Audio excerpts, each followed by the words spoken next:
ये एलर्जी पे भी आप लगा सकते हैं, खारिश, खुशक है, तर है, वहां पे लगा सकते हैं, चंबल पे भी लगा सकते हैं, चंबल पे भी लगा सकते हैं। ये जल्दी अमराज पे बहुत अच्छा काम करती है। जी जख्म बन जाए तो उस पर लगाने के लिए कोई मरहम बताना हो चाहे तो। अच्छा, मरहम में ये है कि आपने ये वैसलीन लेनी है।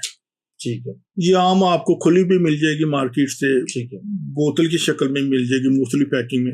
अगर 100 ग्राम आपके पास ये वैसलीन है तो आपने 30 ग्राम ये गंधक आंवला साथ लेनी है। सल्फर है, ये गंधक है, पंसार से मिलती है, ये मुसफ़ी होती है जी। ये उन्होंने प्रोसेस से गुजारा होता है कि ये खाने के इस्तेमाल होती है। बिल्कुल ठीक, हम अपनी मेडिसिन में इस्तेमाल करते हैं। बिल्कुल। ये 30 ग्राम आपने ये लेनी है और 10 ग्राम आपने इसमें कपूर लेना है। सही।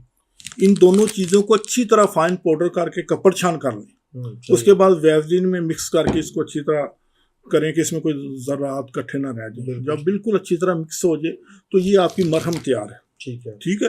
ये चंबल पे, खारिश पे, ठीक है, और जल्दी अमराज पे बेहतरीन काम करती है। बिल्कुल ठीक है। ये ऊपर लगाने के लिए